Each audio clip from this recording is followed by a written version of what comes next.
items that you'll find in your painting kit: a paper plate to use as a palette for putting your paint on and mixing your colors, a very fine paintbrush for details, a larger flat paintbrush for background and larger details, 6 colors of paint, your primary colors so that you can mix up whatever you like, and then black, white, and brown. That's a little bit harder to mix on your own, so we put that in there for you. 2 canvases, one to use now while you're painting along with me, and another for later in case you get an inspiration on something else you want to try. And then this easel, it's just for displaying your painting later. You won't use it while we're actually painting. Some things that you'll need to make your painting that we didn't put in your kit: you'll need a cup or a bowl of water just to use as you're painting to rinse off your brush or to thin your paint, a couple of paper towels or rags, a bowl, and a pitcher full of water. I like to use this because your water in your cup or bowl will get really painty and turn different colors really quickly. Instead of having to get up and go to the sink and change this out every time you change a color, you can just pour the dirty water into the empty bowl right at your station, refill it with clean water, and you're good to go to continue painting. All right, so let's do what we need to do to get started on our painting.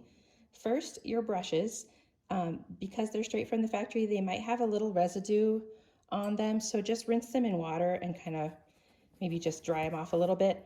Your little fine brush has a cover which you can keep for later if you want to, or throw away. You might see like a little bit of glue from when they glued the bristles into the ferrule. So those are ready to go. Now this is acrylic paint, which is a water-based paint, and that's nice for 2 reasons. One, it washes out with soap and water, so if you get it on your hands or on your clothes a little bit, it's washable. The other reason it's nice that it's water-based is that you can use water to thin it. If the paint's too thick and it's kind of globbing on, you can just mix a little tiny bit of water with it and make it a consistency that's nicer to work with. So with your paints, what I would advise is to open up your paints and just put a little bit of each color onto your palette. You really don't need a lot of paint for such a small sized canvas, so just a little bit of each color paint spaced out on your palette is a great way to get started. Note, you can use your paintbrush to scoop the paint out onto your palette, but then you have to wash out your paintbrush in between each one. So I'm going to go ahead and just use the tip of this butter knife to just put a little bit of each color onto my palette. Okay, let's talk about the colors on your palette. You've got primary colors, blue, yellow, and red, which can be mixed to make green, purple, and orange. You can add black to any color to darken it, white to any color to lighten it. Brown we've given you because it's kind of difficult to mix a nice looking brown. So we just did that for you, but you can try mixing together all 3 primary colors to make brown. Here's a quick note about color mixing. So sometimes it's better to just go a little at a time, gradually adding more of one color to another until you get the color you want. If you add too much, you can't go back. So just keep that in mind, just adding a bit at a time to get the effect that you want. Let's get started. All right, here we go. So this is the painting that we're going to try to make today. I had to try this a few times to get it to this point, and I may even change some other things as we go along. So that'll be kind of fun. The first thing we're going to do is, you notice we've got the night sky here and the grass. When you're painting a landscape, you want to start at the back, the thing that's the farthest away from you, and paint that first and then work your way forward. So we're going to paint this horizon here, and then we're going to paint the lawn. So we're going to make a nice purple for the night sky using the blue and red. And you might notice when you're looking at an evening sky before it gets very, very dark, it can tend to be lighter toward the horizon. So I'm going to be changing this to be dark purple at the top and going down a little bit lighter toward the horizon. So first I'll make a nice dark purple, and then I'll be adding white to it as I go along to make it lighter and lighter as we go down. So I've got that nicely done. I'm going to go ahead and start pulling the color across. Nice horizontal brush strokes. I like to go around and wrap around the edges of the canvas when I paint, but you can leave it white or even paint another color on there if you like. It's completely up to you.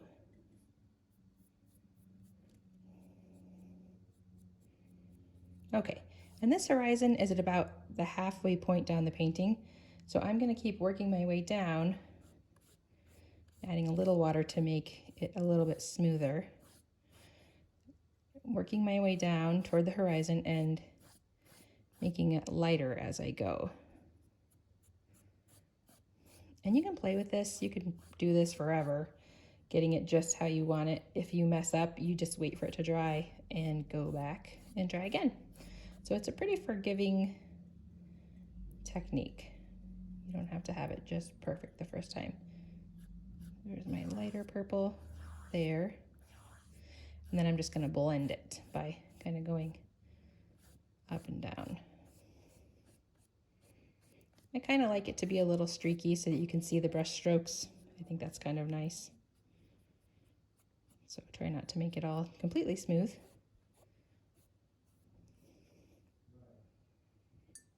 Okay. Maybe I'll add just a little more of the very light purple at the bottom.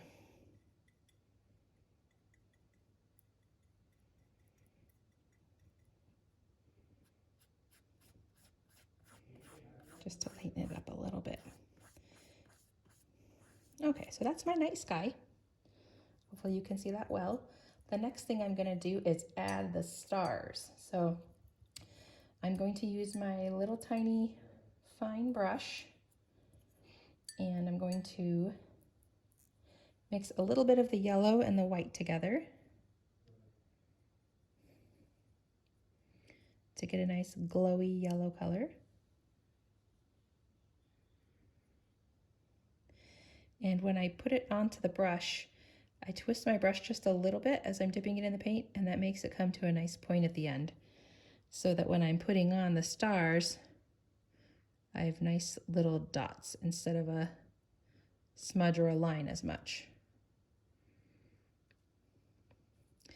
And you might notice in the night sky, stars are different distances and different sizes and different configurations and constellations, so you can fill this in however you want. You can make up your own constellation and name it after yourself. You can put a constellation on there that you know and love, or no constellations. It's up to you. I'm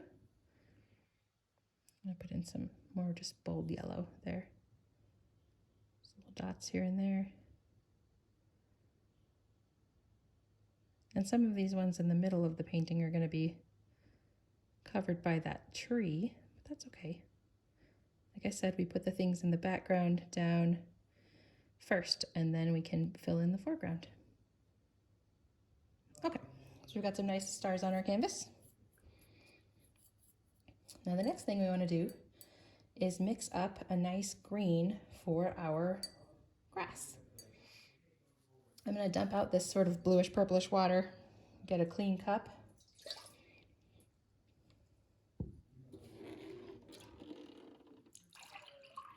Okay, so of course to make green, you mix blue and yellow together. So I'm going to use my flat brush. I'm going to pull some of the blue and some of the yellow together to like a midpoint and mix it up. Now you might notice if there's more blue to your green, it's going to be sort of a more aqua or turquoise color.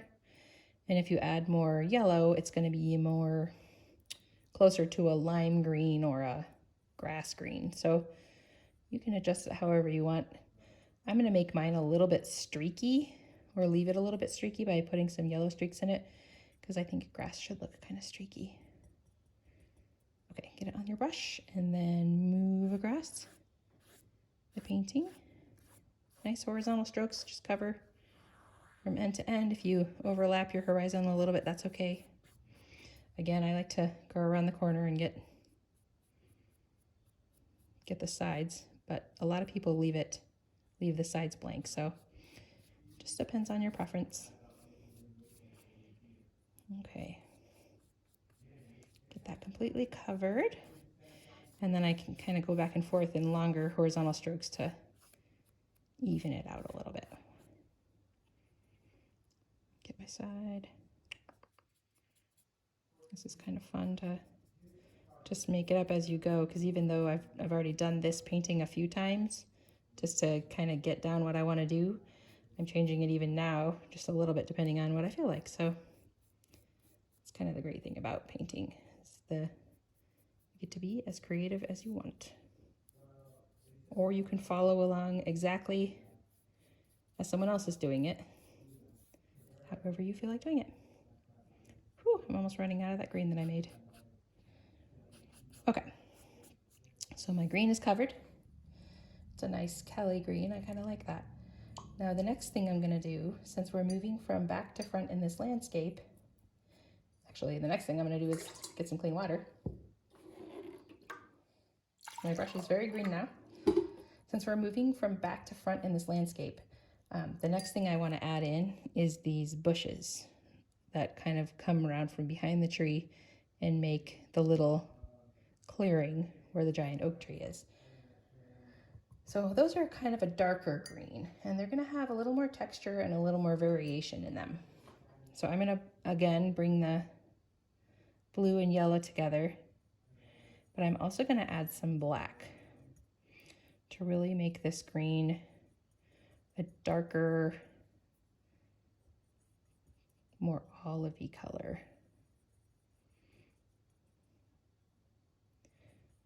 There we go. It's kind of nice. I'm kind of twisting around my brush to get it blended as well as I can. And now I'm going to start on the horizon, and I'm just going to start to stipple around, just kind of light little, putting in bush shapes, and it's going to kind of come up on the edges. And that could be like foliage of some kind.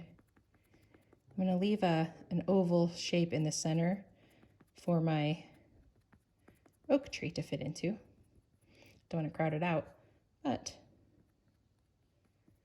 get lots of nice little leafy shapes in there. Even going to put them around the edge to just kind of continue the painting around.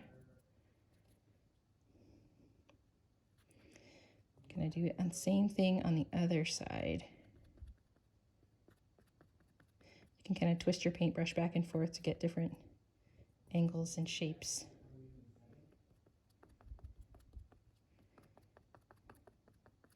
Do try to leave a space in the middle. The second time I made this painting, I made my clearing way too small, and it was really hard to get the details in there by the end. So, but like I said, every version of this painting is going to be different, because you can't do exactly the same thing twice, which is kind of cool. I might put in a little more black to be some little highlights in the bushes. Or I guess they're low lights and shadows, not highlights. Kind of get that in there to give it more, I guess, more texture and more depth.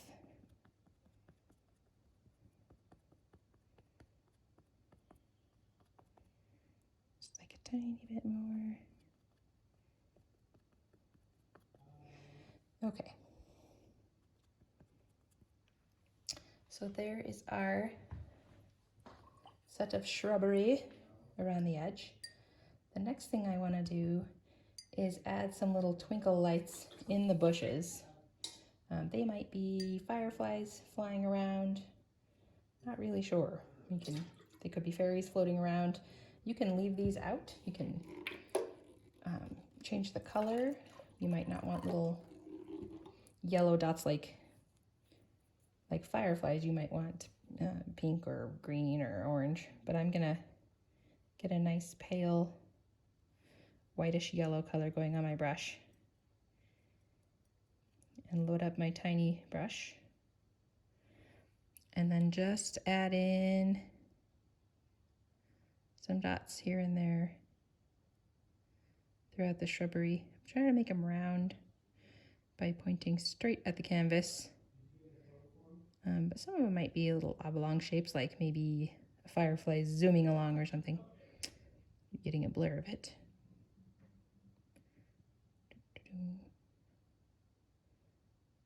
So some nice little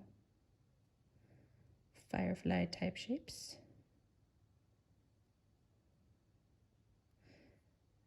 go. Okay. So there's sort of the background of this painting. The next thing we're going to work on is that oak tree. So you have a brown color here. I might add a little bit of black to this brown because I think I would enjoy it being a little bit darker because it is nighttime, because this is an old gnarly tree. Hold on, I'm going to take a second to wipe off my paintbrush because it's definitely got a lot of green and blue stuck in it.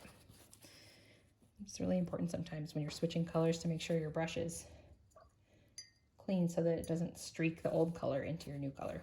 So you can use your paper towel to kind of get the extra paint off of it. Okay, now you can see I have a green thumb. That's going to happen to you too. Oh yeah, which reminds me, I think I'm going to take this moment actually while my green on my palette is still wet and like fill in the bushes on the bottom of the painting too. Even though usually when you're displaying a painting you don't see the bottom, it's just a little detail I like to add. Okay.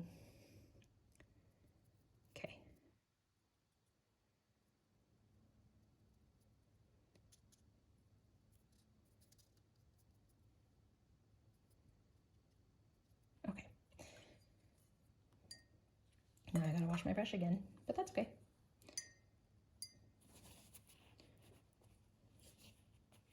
Okay, so now about that oak tree.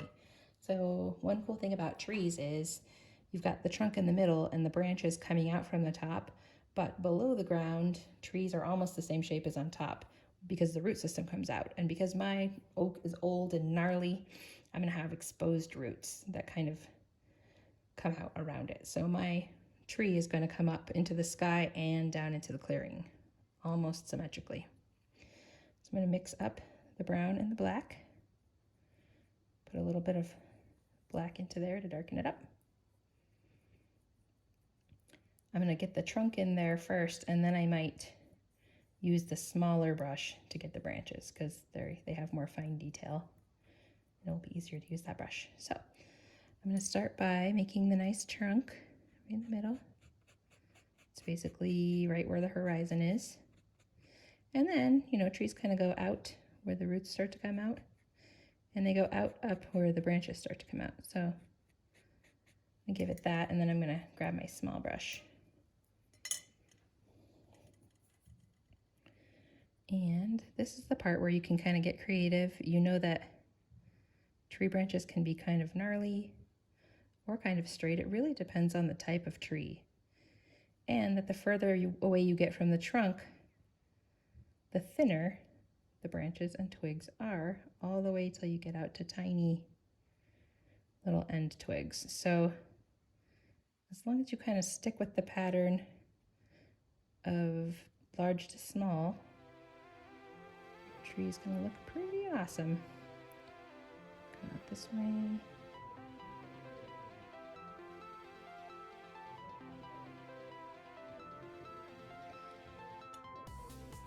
Get that all filled in.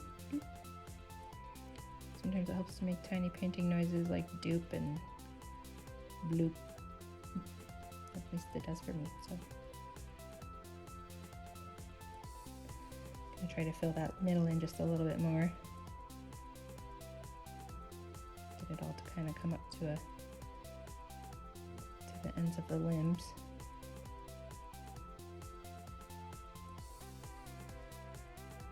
Okay. Let's see, maybe I'll put a little one right in there. I would even make these come out a little bit further to kind of keep the shape of the tree proportionate.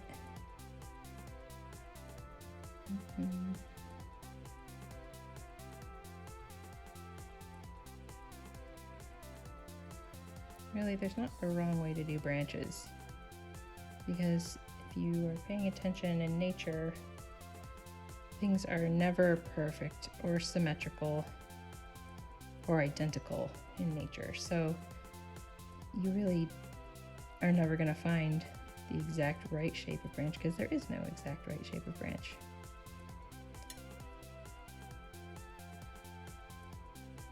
Okay, nearly there.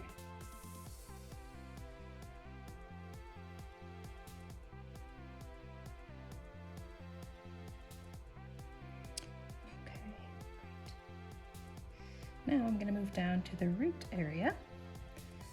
And I'm going to leave a space in the middle where that little pathway and lanterns are going to be. So my roots are going to kind of come out around and envelop that space. Kind of curl around it.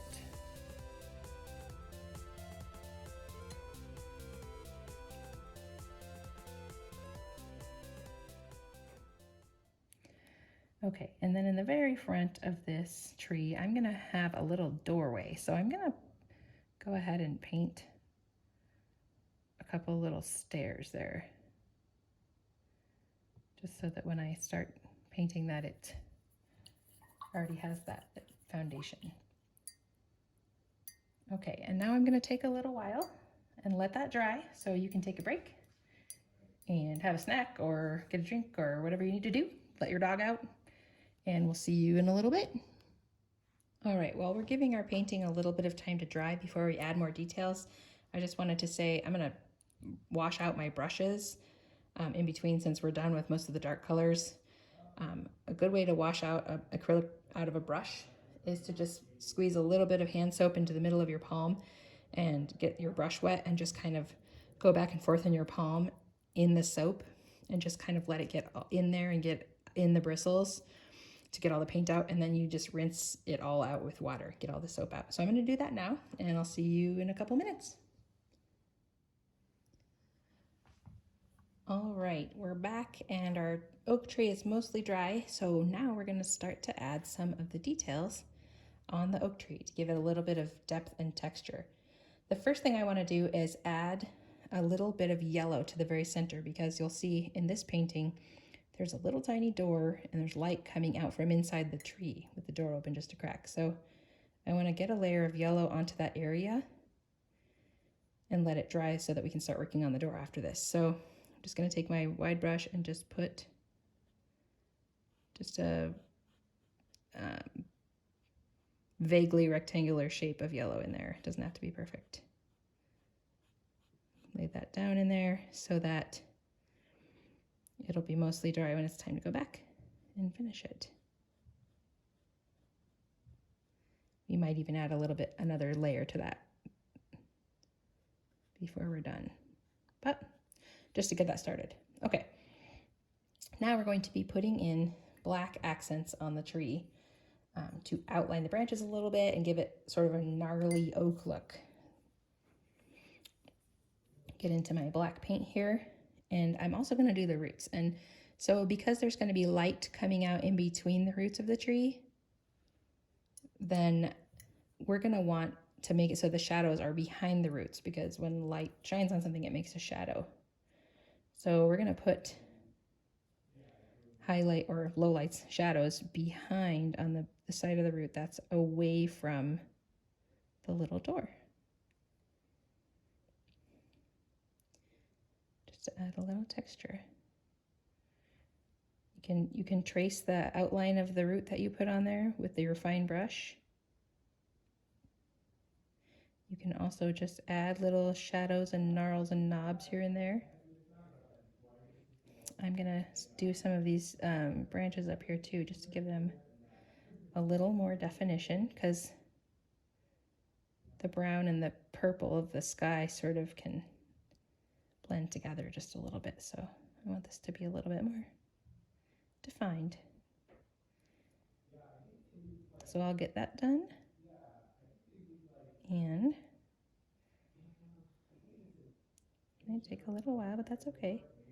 If you mess up, do not stress out, because like I said, you can either wait for it to dry and cover it up later, or turn it into another kind of shape of branch, or I don't know, throw an owl or a squirrel on there to cover it up. I mean, basically you get to think of a creative way to turn what you do into something that you like if you make a mistake.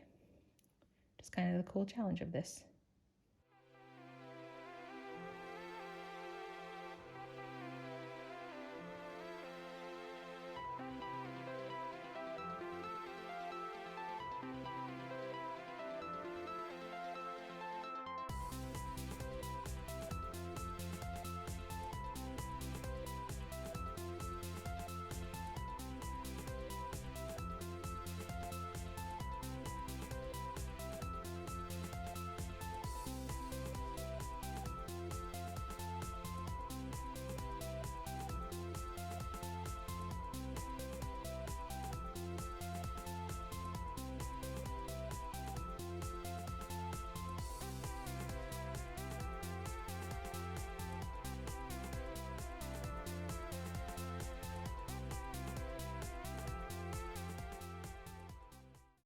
Okay, now I've got that sketched in. I'm going to put in my door frame. So that's just going to be a little black definition in a sharper rectangular line around that light. So use my fine brush and just make a nice black line there. Kind of nice thing about this painting is that this is a doorway cut in an old oak tree. It's probably not going to be precision carpentry in the way that we would think. So if it's a little lumpy, kind of makes it look a little bit better, actually, I think. So there's the edge of the door coming down. The door is partially open, so you'll see the perspective of it kind of coming out toward you as it opens. I'm going to put in the outline of that door in black.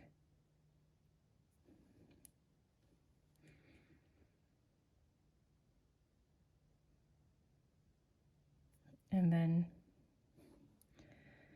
it's basically a parallelogram, because since it's a door, since it's a rectangle on a slant. Then I'm going to color in that door brown, since it's a brown door. Just get my other brush dried off here a little bit. Okay. Actually, I may want to use my fine brush for that. I'm not actually sure, because this brush looks like it might be too big to really fit into that space nicely. Which means I'm kind of mixing my black and brown again, but that's all right.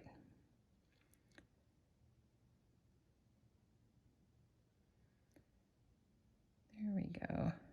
Maybe a little darker.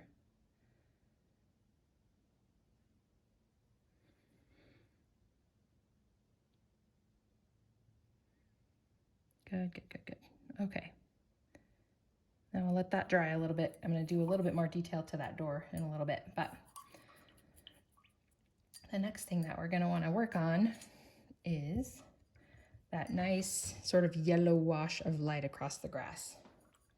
And for that, I need my brush to be very, very clean, because I'm going to be using yellow and white. I don't want any of that black and brown on there. So I'm going to refill my paint water.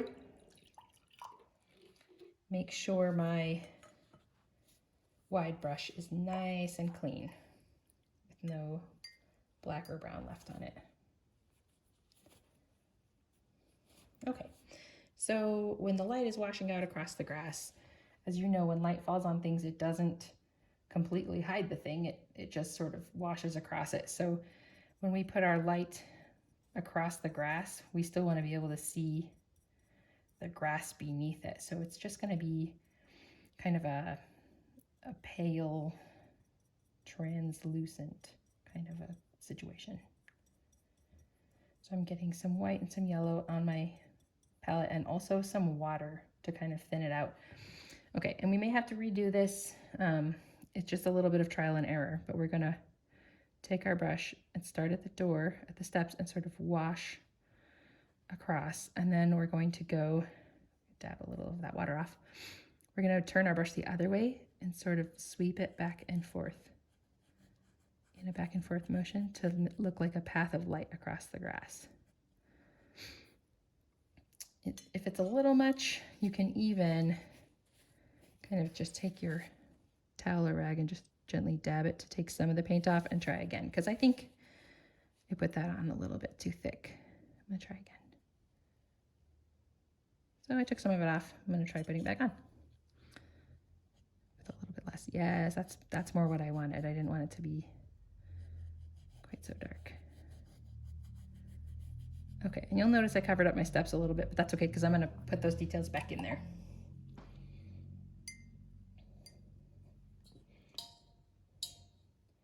Okay, so while that's drying, we're gonna make the little lights of the lanterns leading up to the doorway, and then the paper lanterns hanging in the tree. So we'll use our tiny brush for that. And we'll dip it right into paint that isn't watered down at all, because that makes a nice round orb of paint on the end of your brush. They're basically just transferring to the canvas. And so we're gonna have our lights along the path starting up near the door. So make a nice bold yellow circle, and a second and a third, because there will be 3 lights in a row on each side of the path.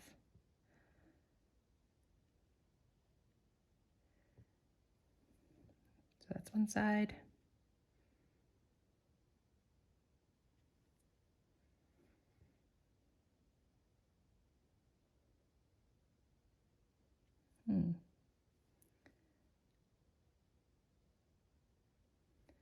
So I don't know if you can tell, but it's sort of 3D. The paint is thick enough that I'm putting on right now that it's sort of sticking up off of the canvas just a little bit, which is fine because that kind of makes it look more rounded and more shiny than paint that's sort of stretched out thinly over the canvas.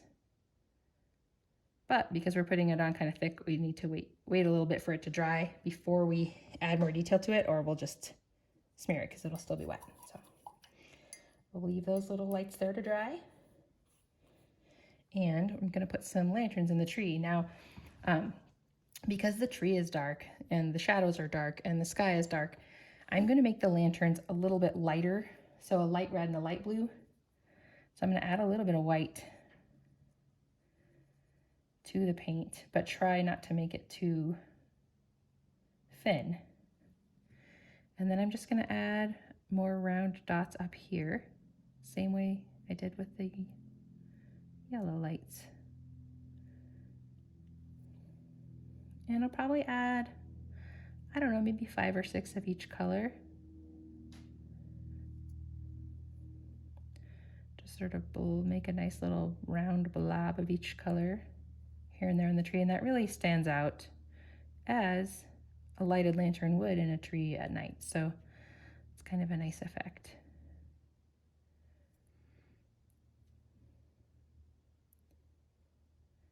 Let's see, 6, that's probably good, 6. Maybe I'll do some blue ones now. Mix in a little bit of white with the blue, make a nice light blue lantern.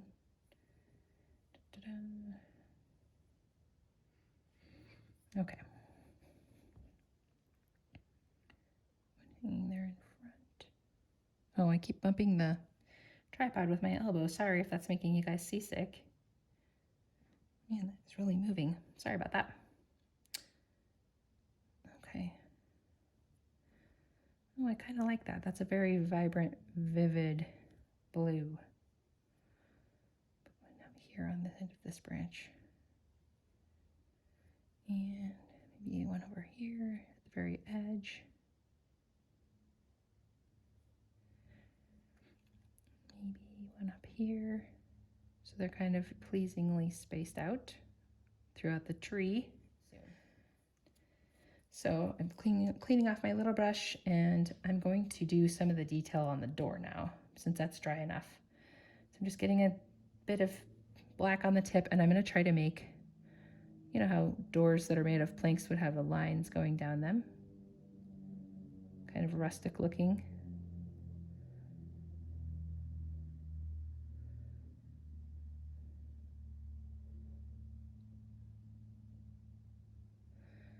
Okay. And I'm going to add steps back in because I kind of painted over that with the yellow accidentally. That's great because we can go back and fix it. I'm actually going to add some brown to those steps too because they're made of wood, like the tree.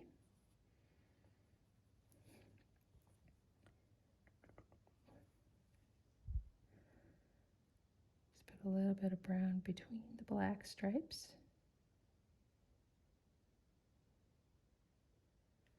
Just give the suggestion of a little set of steps coming down.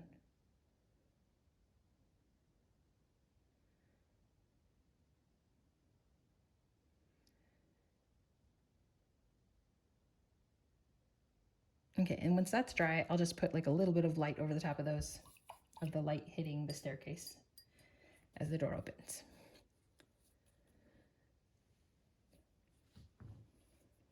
Okay, so now that these yellow lanterns have had a little chance to dry, I'm going to make them into standing lamp posts by putting just a little vertical line below each one coming down.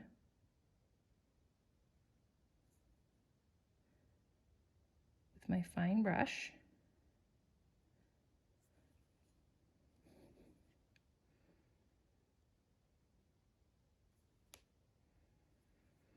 Sometimes it helps when you're doing really fine work to prop your pinky finger on the side of the canvas to kind of hold your hand steady. Sometimes it works, sometimes not.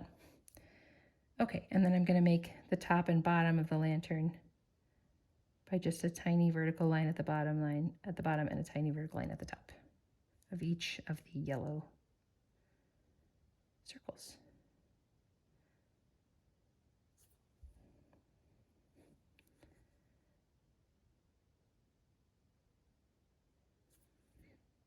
Again, not perfect, just sort of the impression. Oops, sorry, I bumped the tripod again. Just sort of the impression of little tiny lanterns.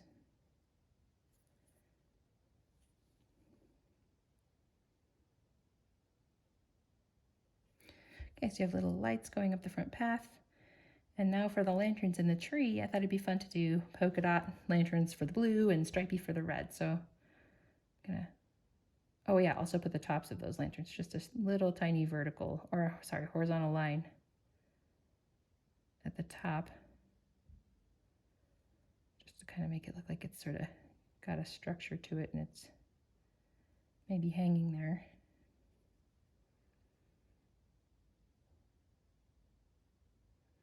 These aren't completely dry yet, but they're close enough.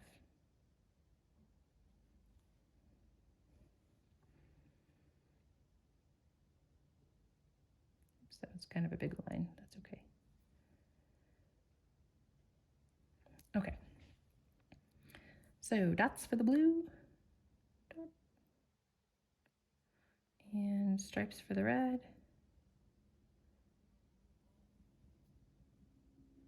Got a fly buzzing around right now while we're doing this, so I think he's probably trying to pick up some miniature painting tips, so that's cool.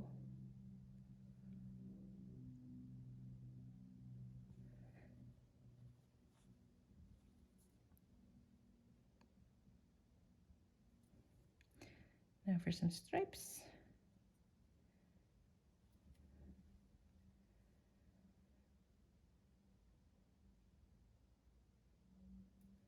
And again, they do not have to be perfect.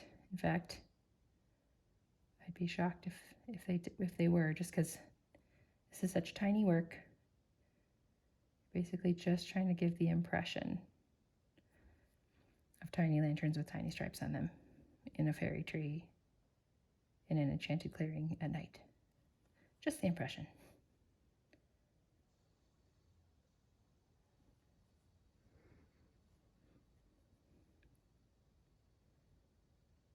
Okay, so there's that. I think the last thing that we need to do is add just a little bit more light spilling out of the doorway onto the steps. So I'm just going to get some of that very watery yellow that I made onto my brush. Just going to add like a little bit of light there. All right. Now the last thing you got to do with your painting is sign it.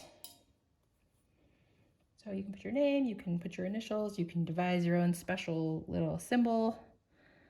I'm just going to put my initials probably down here next to the bushes. B, P,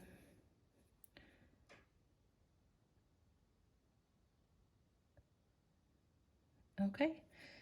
And that's that version of this painting. I hope you enjoyed learning along. And thank you. This has been fun. So don't forget to close up your paints and wash off your brushes with soap and water so that they'll be ready to go when you start whatever masterpiece you want to do next on your second canvas.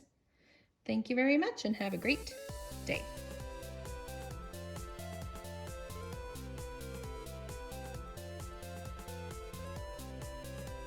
These are some of the paintings that my family and friends and I have made, just having fun trying different things with landscapes and more abstract and more realistic paintings. So hopefully you'll be able to come up with some fun ideas and create something of your own.